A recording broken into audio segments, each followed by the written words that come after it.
Hello, brothers and sisters. Today, I want to begin telling you the story of the 1st and 2nd Kansas Colored Infantry during the Red River Campaign.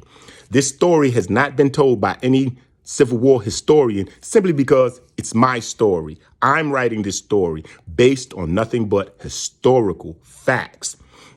Now, truth be told, I hope to one day have the funding to be able to make this an animated movie. This story can be found in my book, Kuma, the 1st Kansas Colored.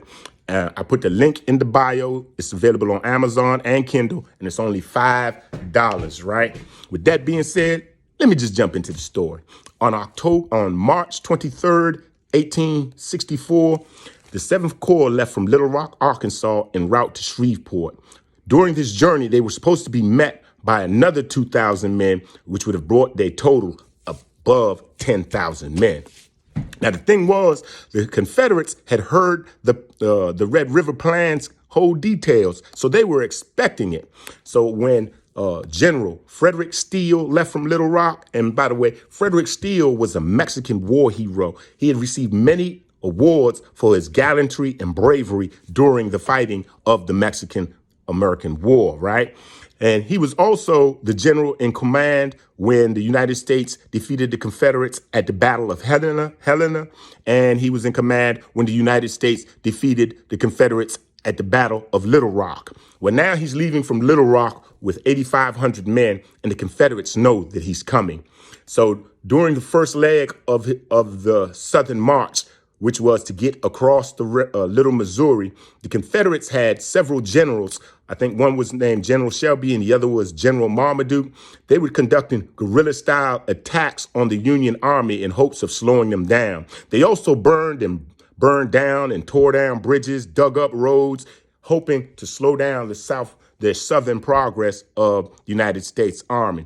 Well, it didn't work out because the United States Army crossed the Little Missouri River on April 4th and continued their journey south. Now, on April 10th, the United States Army under General Steele came to a prairie called Prairie D. Anne. Once they arrived there, they encountered some slaves that had been forced to dig the fortifications for the Confederates on the prairie.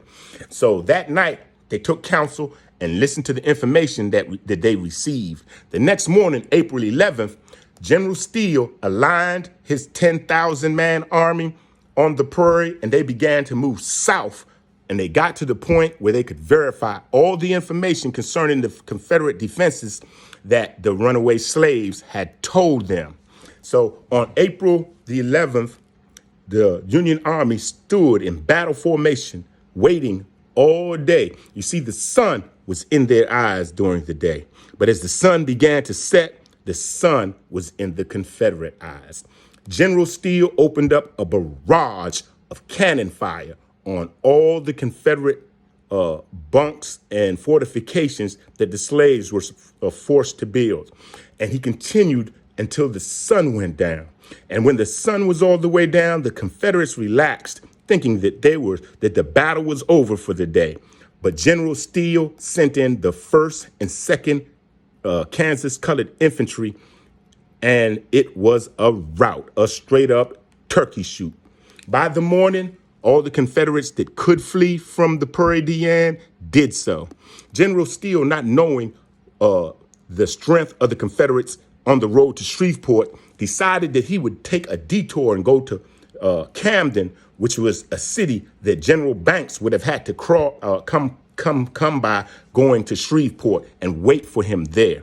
So with that being said, I'm gonna pause right here and I'm gonna pick up in my next video from Camden onto the next part of this story. Now, I'm gonna ask you to please leave a comment because it seems like people never leave a comment, but this story is true. I'm not selling you no fairy tale story that I'm just making up. This is a true fact, and I hope you come around for part 2.